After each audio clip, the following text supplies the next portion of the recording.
আসসালামু আলাইকুম। আমার নাম রায়হান। রিসেন্টলি কয়েকটা ঘটনা দেখে আমি খুব বেশি ব্যথিত। আজকে আমি তোমাদের সাথে ওই ঘটনাগুলো শেয়ার করব ইনশাল্লাহ। তো তোমরা যদি একটু ভালোভাবে খেয়াল করো দেখতে পাবা যে এখন কিন্তু পাড়ায় পাড়ায়, বুঝছো, পাড়ায় পাড়ায় প্রত্যেকটা জায়গায় দেখবা বড় একটা ফেস্টুন টানানো। ফেস্টুনের ভেতর বিভিন্ন দলের প্লেয়ারদের ছবি, এবং নিচে কি, নিচে হচ্ছে বিভিন্ন মানে ভাই ব্রাদার যারা আছে তাদের ছবি, মানে যারা ওই দলটাকে সমর্থন করতেছে তাদের ছবি দিয়ে রাখছে, বুঝছো। আলটিমেটলি দেখো এইখানে হাজার হাজার হাজার কোটি কোটি টাকা আমাদের অপচয় হচ্ছে। এটা দ্বারা কি আসলে কারো যোগ্যতা বাড়বে বা কমবে এরকম কিছু হবে?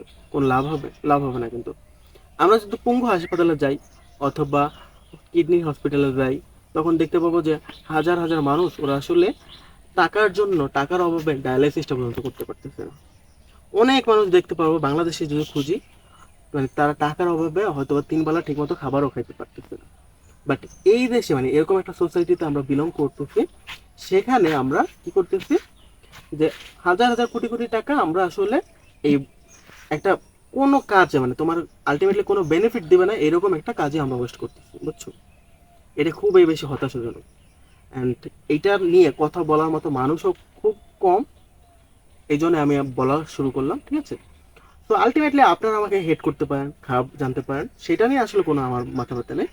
বাট যেইটা সঠিক কথা সেটা তো আমাকে বলতে হবে, ঠিক আছে। তো এইটার দ্বারা আসলে ধরো তুমি, তোমার দলটাই জিতলো, জিতাতে কি তোমার কোনো খুব বেশি কি হয়েছে? তোমার লাভ হয়েছে? তোমার ইকোনমিক্যাল কোনো গ্রোথ হয়েছে? কিচ্ছু হয়নি, হয়েছে? আলটিমেটলি তুমি হাজার হাজার ঘন্টা তুমি টাইম ওয়েস্ট করতেছো একেবারে খামোখা। একজন ইঞ্জিনিয়ার যদি এই এত ঘন্টা টাইম ওয়েস্ট করে, তখন বলতে পারছো যে মানে অনেক ইঞ্জিনিয়ার যদি এই খেলাগুলো দেখে এই তাদের মূল্যবান সময়গুলো মানে নষ্ট করে, তখন একটা রাষ্ট্রের অনেক ক্ষতি হয়ে গেল না? এই এতক্ষণ যদি সে কাজ করতো তখন কি আরো বেশি রাষ্ট্রের একটু উন্নয়ন হতো না, তাই না? আর এই যে এই ফুটবল ক্রিকেট নিয়ে এই মাতামাতি, এটা আমি দেখছি যে আমাদের এই বাংলাদেশে অনেক বেশি, বুঝছো। এদের ঢাকা ইউনিভার্সিটিতে অনেক বেশি। বাট যারা এই পুরো পৃথিবীকে লিড দিচ্ছে, হার্ভার্ড, এমআইটি, ওদের ওইখানে দেখবা যে মানে ওদের নিজেদের দেশের খেলা হইলো ওরা আসলে সেটা নিয়ে মাথা ব্যথাই নেই, বুঝছো। ওরা আসলে এটা নিয়ে কেয়ারই করে না, বুঝছো। খুব বেশি আমি দেখি না। এই যে দেখো ঢাকা ইউনিভার্সিটিতে কত মানুষ একসাথে খেলা দেখে না? বাট হার্ভার্ড এমআইটি থেকে এটা হয়। বাট ওরা কিন্তু লিডিং পজিশন আছে, আমরা কিন্তু জাস্ট ফলোয়ার, বুঝছো। এই যে আমি সিভিল ইঞ্জিনিয়ারিং পড়ি, ঠিক আছে, আমরা কিন্তু লিড দিই না। বাংলাদেশ কিন্তু নতুন নতুন কোড বানায় সবাই সারা পৃথিবীতে ছড়ায় দেয় না। আমরা কি করি, এশিয়ার একটা মডেল আছে, মিক্সড ডিজাইন অথবা যে কোনো একটা মডেল, ওইটা কি করি, ওইটা আমরা পড়াশোনা করি, ওইটা থেকে আমি আমি জাস্ট কি ওই কোডটাকে ফলো করে আমরা জাস্ট বিল্ডিং বানাই বা অন্য কিছু বানাই।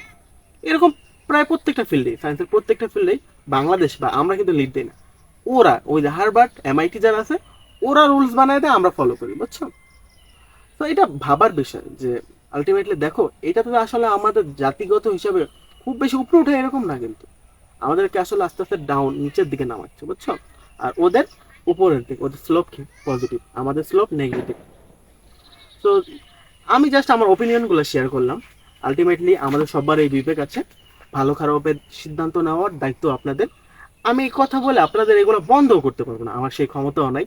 জাস্ট আমি আপনাদের ছোট ভাই হিসেবে আমি আমার নিজের কিছু অপিনিয়ন আপনাদের সাথে শেয়ার করলাম। ভালো লাগলে, আপনাদের ভালো লাগতেই পারে, আবার খারাপও লাগতে পারে। তো কারো যদি খারাপ লাগে বা কারো যদি মনে কষ্ট দিয়ে থাকি, দয়া করে আমাদের ক্ষমা করে দেবেন। ওকে, আজকের মতো এই পর্যন্তই। আসসালামু আলাইকুম।